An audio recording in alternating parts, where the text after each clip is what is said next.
네, 우리 군이 이미 예고한 대로 북한의 4차 핵실험에 대한 대응 조치로 조금 전 12시부터 최전방 부대 11곳에서 대북 확성기 방송이 전면적으로 재개됐습니다. 김정은 위원장의 생일을 맞은 오늘 북한은 이를 최고 존엄 모독으로 간주해 강하게 반발할 것으로 보이는데요. 남북 간의 긴장감이 점점 고조되고 있습니다. 김희준 YTN 통일외교 전문기자 그리고 김용현 동국대 북한학과 교수와 함께 관련 상황 자세히 짚어보겠습니다. 어서 오십시오. 안녕하세요. 예. 안녕하십니까. 조금 전 정오부터 대북 확성기 방송이 재개가 됐습니다. 북한의 추가 도발도 우려되는 상황인데 현재 우리 군의 대비태세 어떻게 진행되고 있습니까? 네, 우리 군의 대북 확성기 방송 재개 지난 8.25 합의 이후 거의 5개월여 만입니다.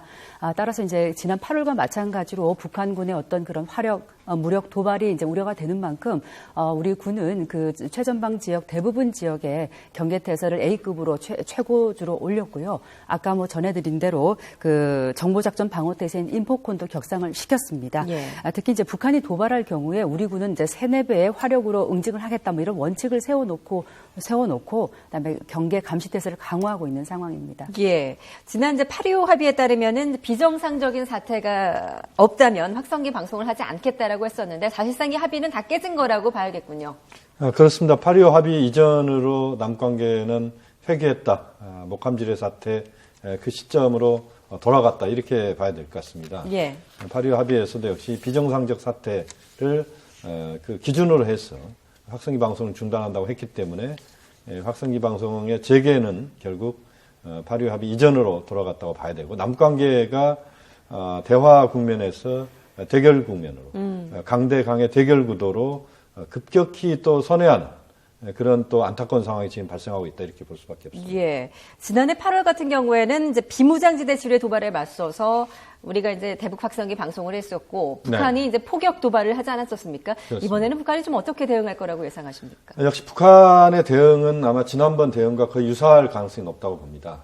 그러니까 북한이 아직까지는 그 뚜렷한 대응 태세랄지 또는 그런 북한의 그 방송이나 이런 걸 통해서 자신들의 의지를 보이지는 않고 있습니다만 예. 어쨌든 그 지난번 같은 경우는 한 열흘 만에 북한이 행동으로 나섰는데 이번에도 아마 시차는 있을 수 있겠지만 어쨌든 북한이 남측에 대해서 강경 대응 이런 예. 쪽으로 그 선전포고를 하면서 그러면서 고사총을 그 우리 그 특정 방송 지역에다가 쏜달지 이런 형태의 반발이 있을 수가 있겠고 예. 또 거기에 우리가 또 대응하는 맞대응의 그 군사적 시위가 있을 수가 있다. 이렇게 보면 반복적으로 그 남북 간에 그 아주 안 좋은 상황, 특히 휴전선 인근에서의 군사적 긴장이 급격히 고조되는 상황이 발생할 수 있다. 이런 점이 우리가 우려스러운 부분이다. 이렇게 말씀드렸습니다. 북한의 이제 강경 대응이 예상된다라고 분석을 해주셨는데 그만큼 대북 확성기가 굉장히 북한에는 민감하다는 건 아니겠습니까? 지난 8월에도 그 효과가 인정이 됐었고요.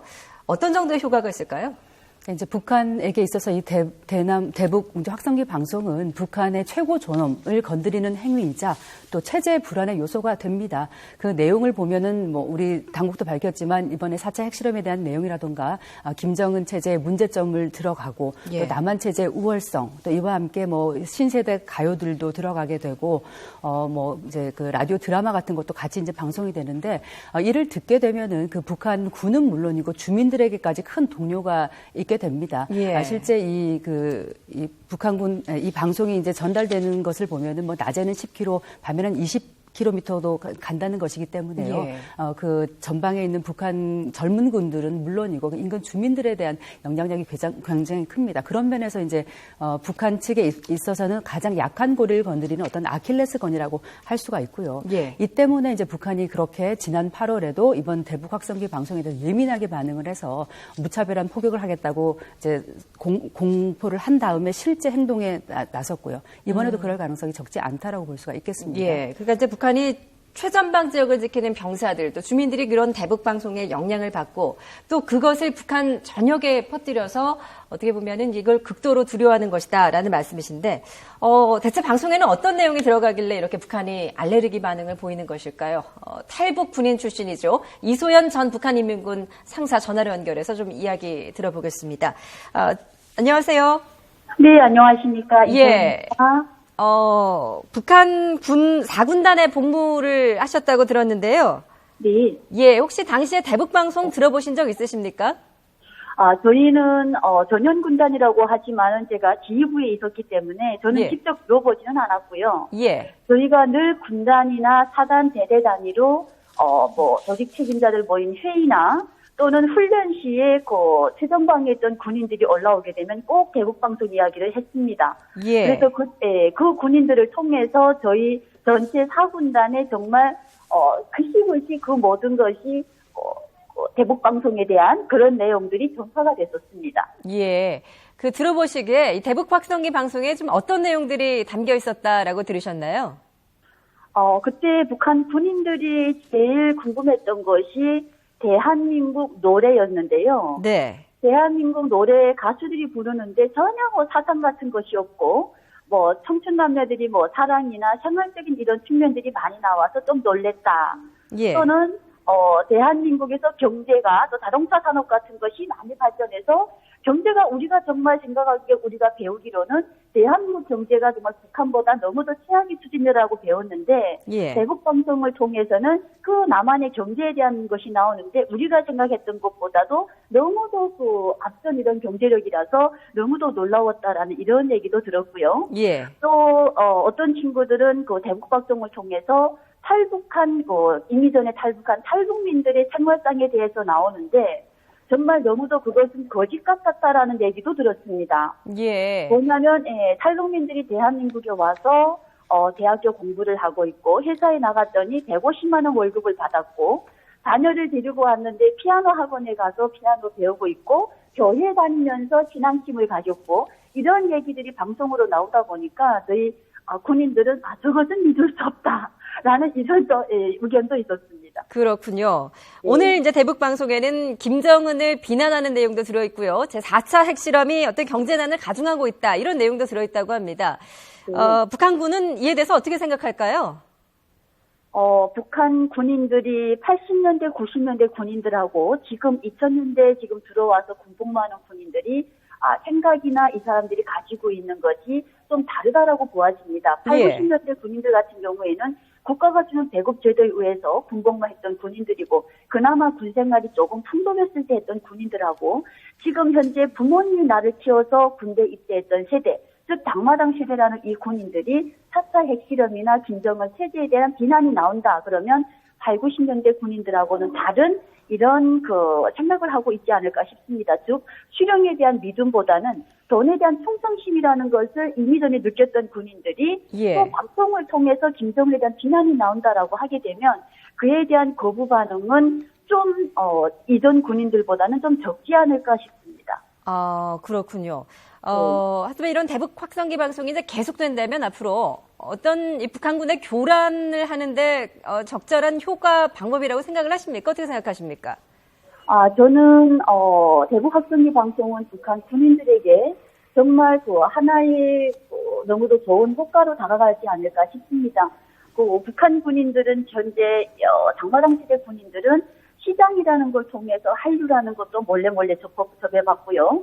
또는 자본주의 경제 방식이라는 것도 배워봤고요. 부모님들도 그렇게 살아오는 것을 봤던 군인들이기 때문에 그런 대북 확성기 방송을 통해서 군인들이 정말 가장 듣고 싶어하는 한국 노래나 또는 군인들이 궁금해하는 대한민국 실정 같은 것을 보내준다라고 하게 되면 아무리 북한군 정부 또는 북한군에서 또는 김정은 체제가 군인들에게 수령과 당에 대한 또 반미 반한 교육이 이런 주입식 교육을 하더라도 이 군인들은 대북 확성기 방송을 통해서 좀 다른 생각을 가지는 즉 교란하는 데는 좀 더 큰 의미가 있지 않을까라고 생각을 합니다. 예, 알겠습니다. 잘 들었습니다. 이소연 전 북한 인민군 상사였습니다. 네, 지금 8, 90년대 그 북한군과 또 2000년대 들어서의 북한군이 좀 다르다. 그런 만큼 받아들이는 것도 좀 다를 것이다라는 분석인데 어떻게 들으셨습니까? 그렇습니다. 사실 이제 북한 내부에 한국의 케이팝이나 또는 한국의 드라마랄지 이런 것들이 상당수 지금 확산되고 있는 건 사실입니다. 그렇기 때문에 만약에 이런 확성기 방송을 통해서 직접 그런 그 방송이 이루어진다면 그 젊은 군인들 같은 경우는 상당히 좀 그 체제, 북한 체제에서 이야기하는 한국과 상당히 다른 한국의 모습 이런 것들을 또 보게 되는, 또 예. 듣게 되는 그런 차원에서 문화적 충격은 분명히 있을 것이다 이렇게 봐야 될 것 같고요. 예. 또 하나는 확성기 방송에서 대체로 보면 김정은 제1위원장 체제에 대한 문제, 특히 김정은 제1위원장 개인에 대한 문제랄지 이런 것들이 마정에 또 들어간다면 그러한 과정에서 상당한 또 충격을 받을 수도 있는 예. 이런 점에서 북한 체제 내부에서는 매우 민감하게 반응할 수밖에 없는 그런 그 방송 내용이다 이렇게 볼 수밖에 없겠습니다. 더구나 오늘 이제 김정은의 생일이라고 하지 않습니까? 그렇습니다. 이런 가운데 대북 확성기 방송을 재개를 했는데 더욱 민감하게 받아들이겠죠. 그렇습니다. 사실 이제 공교롭게도 오늘이 김정은 제1위원장의 생일입니다. 북한에서는 공식적으로 김정은 제1위원장의 생일을 행사를 한다 할지 이런 명절로 세지는 않습니다만 예. 북한 주민들은 대체로 1월 8일이 김 제1위원장의 생일이라는 걸 알고 있을 겁니다. 이런 날 대북 확성기 방송이 된다. 이것에 대한 북한의 반응은 상당히 신경질적이고 알레르기성 반응이 앞으로 나올 가능성이 있다. 이런 점도 우리가 염두에 둬야 될 것 같습니다. 예. 대북 확성기 방송, 뭐 이제 근본적인 대책이 될 수도 있겠지만 이게 근본적으로 해결 대책이 될 수는 없다라는 분석도 있습니다. 지금 유엔 안보리가 추가 조치를 담은 제재 결의안을 마련하고 있는데요. 좀 어떤 조치들이 있어야지 북한에 좀 압박이 될까요? 북한이 이제 지난 세 차례 핵실험을 통해서 이제 북한 유엔 안보리 제재 결의안이 또 세 차례 나왔었는데 이번에 4차 핵실험을 했다는 것은 역설적으로 그 세 번의 유엔 안보리 결의안이 효과적으로 발동하지 못했다는 그런 방증이거든요. 예. 따라서 이제 지금 북한을 효과적으로 제재하기 위해서는 가장 중요한 것이 북한이 이제 핵 개발이나 이제 무력 도발에 나설 수 있는 그런 비용을 재는 그런 돈줄을 재는 것이 이제 가장 효과적인데 예. 따라서 이제 북한을 직접적으로 제재하는 것에서 나아가서 북한과 거래하는 제3국의 금융기관들까지 제재하는 이른바 세컨더리 보이콧, 그러니까 제2차 보이콧이라고 할 수 있는데 예. 거기에 대한 이제 강력한 지금 논의가 제기가 되고 있죠. 그러니까 예를 들면은 지난 2005년도에 미국이 마카오에 있는 그 방코 델타 아시아 BDA를 북한이 어떤 위조 달러를 뭐 유통시킨다거나 불법 자금을 세탁하는 그런 창구로 이용되고 있다면서 무려 한 2,400만 달러의 북한 자금을 동결시킨 바가 있습니다. 이로 인해서 예. 북한이 굉장히 큰 타격을 받았는데요.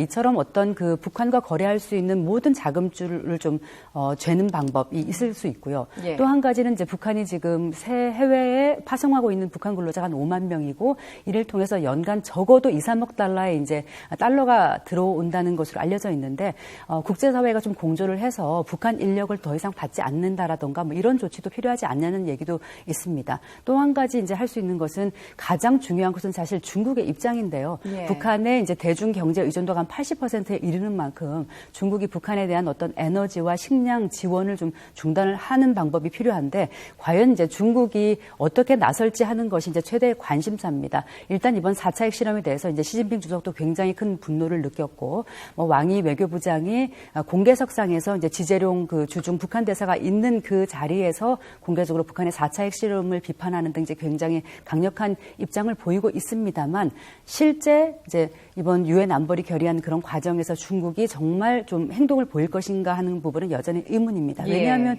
중국의 입장에서는 북한이 여전히 어떤 전략적인 가치가 있고 또 북한의 어떤 체제 불안정이나 이런 부분이 중국에도 영향을 미치기 때문에 북한을 그렇게 완전히 압박하는 데까지 중국이 나설 것이지 않을 것이라는 그런 전망도 있기 때문이죠. 예. 그러니까 그동안 안보리 제재에도 불구하고 북한이 핵 개발을 계속할 수 있었던 것, 중국이 그 제재에 굉장히 소극적으로 동참하지 않았기 때문입니까? 그렇습니다. 중국이 이번에 좀 어떻게 나올 거라고 보십니까? 사실 이제 중국은 고민이 분명히 있습니다. 하나는 지금 말씀하신 것처럼 북한의 핵 개발, 개발의 의지에 대해서 매우 부정적 입장을 갖고 있는 건 사실이고 국제 공조에 동참은 분명히 할 겁니다.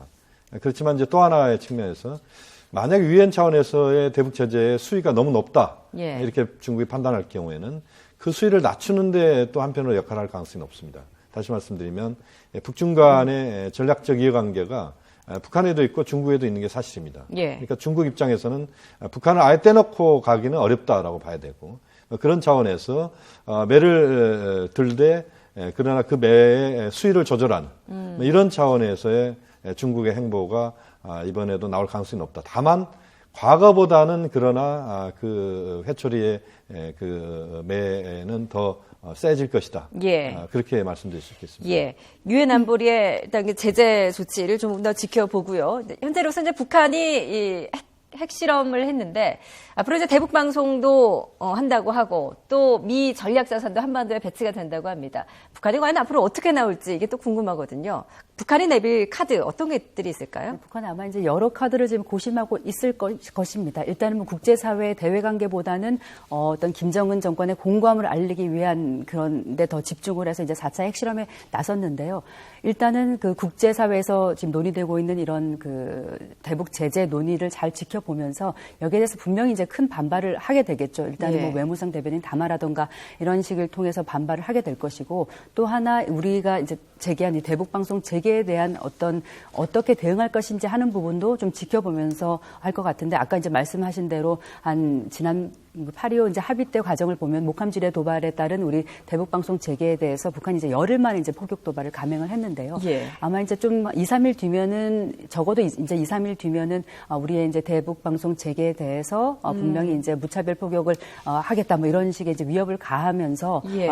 계속 수순을 지켜볼 텐데 하지만 우리 정부 입장도 지금 현재 단호합니다. 어떤 이 비정상적인 상태가 되돌려지지 않는 한은 우리 방송을 끝까지 재개하겠다고 했는데 예. 과연 그 시점이 언제까지일지는 이제 어떤 계기가 있을지는 조금 더 상황을 좀 봐야 될 것 같습니다. 그렇군요. 우리도 이제 북한이 뭐 포격 도발 시에 3-4배 응징을 하겠다 강하게 하고 있고 또 이제 조금 전 언급했듯이 그 미국의 전략 자산도 한반도에 배치가 된다고 합니다. 이게 어느 정도의 북한의 압박이 될까요? 사실 미국의 전략 자산의 한반도 전진 배치는 두 가지 측면입니다. 하나는 북한의 추가적인 무력 시위를 방지하는 그런 예방적 차원에서의 그 전진 배치다 이렇게 봐야 됩니다. 왜냐하면 북한에 대해서 미국의 전략 자산은 대체로 스텔스기나 또는 핵잠수함이거나 또는 F-22 랩터 전투기랄지 이런 자산들입니다. 결국 그러니까 그 자산들이 북한의 특정 지역을 아주 은밀하게 타격할 수 있는 수단들입니다. 그러니까 김정은 제1위원장을 직접 겨눌 수도 있는 이런 그런 압박의 효과가 분명히 있기 때문에 북한으로서는 또 다른 추가적인 군사적 무력 시위를 하는데 상당한 부담을 느낄 수밖에 없다. 이런 차원에서의 그런 전개다 이렇게 봐야 될 것 같고요. 또 하나는 그것이 이제 중국을 압박하는 부분도 있다고 봐야 됩니다. 왜냐하면 현재 중국이 좀 더 적극적으로 북한의 이런 핵실험을 막도록 많은 역할을 해야 된다라고 하는 게 국제사회의 또 압박인데 그 과정에서 중국이 상당히 좀 저울질하고 있는 부분이 있습니다. 여기에 미국의 전략 자산의 배치는 결국 중국에 대해서 또 전략적인 의미를 갖고 중국을 겨냥한 그런 핵의 전진 배치랄지, 그러니까 핵 잠수함의 전진 배치랄지 이런 식으로 중국이 인식할 수밖에 없기 때문에 그런 차원에서 간접적으로 중국이 적극적으로 북한에 대해서 나서게 만드는 그런 차원의 효과도 있다. 이런 점에서 매우 중요한 미국의 그런 카드라고 볼 수 있겠습니다. 그렇군요. 이런 가운데 이제 이번 북한의 4차 핵실험을 주도한 인물이 누군지가 드러났는데요. 북한의 핵개발 3세대라고 할 수 있는 홍승무, 홍영칠 노동당 군수공업부 부부장으로 파악이 된다고 합니다. 김정은 시대 들어서 급부상한 5, 60대 젊은 실세들이라고 하던데 어떤 인물들입니까? 그렇습니다. 지금 사실은 과거에 이 사람들은 우리 한국의 통일부 인명사전에 거의 등장하지 않았던 사람들입니다. 과거 인물들은 주로 주규창이나 전병호, 박도춘 이런 사람들이었는데 대체로 이제 사망을 했고 이제는 새로운 세대로 세대 교체가 핵 관련된 부분에서 지금 만들어지고 있다 이렇게 봐야 되고 그 과정에서 홍영칠이나 홍성무 부부장 같은 경우도 역시 이제 그 최근에 등장하면서 이 사람들이 대체로 한 50대 정도의 인물들입니다. 그렇기 때문에 앞으로 10년, 20년 정도 북한의 핵 개발의 어떤 사령탑 역할을 할 인물들이다 이렇게 본다면 매우 중요하게 우리가 이들을 주시할 필요가 있다고 봅니다. 그렇군요. 홍영칠에 대해서 조금 더 설명을 드리면 이제 2013년도 3차 핵실험 이후에 이제 그 김정은 제1위원장을 수행하는 모습이 이제 공개가 되면서 부상을 했고요. 특히 이제 지난달 10일이었죠. 그 모란봉 악단이 이제 베이징에 입성한 날, 또 김정은의 수소폭탄 발언이 이제 공개된 그날 현지지도 현장에 옆에서 바로 있었던 인물입니다. 특히 이제 지난해 12차례나 김정은을 수행하면서 어떤 새로운 그 실세로 부상을 하고 하고 있고 홍승무 또한 지난 2013년도에 그 3차 핵실험 이후에 이제 김일성 훈장을 받았는데요. 네. 여기서 한 가지 주목할 것은 이제 군수공업부라는 이런 명칭이 이제 6년 만에 등장했다는 겁니다. 네. 김정일이 이제 4차 핵실험을 승인하는 그 편지에 보면은 그 군수공업부가 수소탄 시험 준비가 끝났음을 보고드립니다라고 돼 있는데 이 군수공업부라는 것은 예전에 있다가 북한이 어떤 국제사회에 이제 북한의 핵 개발에 대한 그런 제재를 좀 피하기 위해서 기계공업부라는 이름으로 변경을 했습니다. 근데 예. 다시 이 군수공업부라는 명칭을 북한이 당당하게 드러냈다는 것은 어떤 국제사회의 압박에도 불구하고 우리가 핵 개발을 계속하겠다 그런 의지를 좀 보여줬다라고도 해석을 할 수가 그렇군요. 있겠습니다. 또 얼마 전 그 온건파였던 김양건 당 비서도 사망을 했고요. 이렇게 네. 이제 군부가 어떻게 보면은 지금 주도권을 잡고 있고 앞으로 남북 간의 관계가 좀 더 강대강으로 치달을 가능성 굉장히 크다고 보십니까? 어떻게 보십니까? 그렇습니다. 지금 말씀하신 대로 북한도 역시 이제는 4차 핵실험 이후에 강경 행보로 가는 그런 경로를 이미 그렇게 밟고 있다 이렇게 봐야 됩니다. 예. 4차 핵실험은 결국 북한이 이 지금의 한반도의 어떤 판 자체에서 밀리지 않겠다는 거고 그 과정에서 적극적으로 북한이 상황을 끌고 가겠다는 것입니다.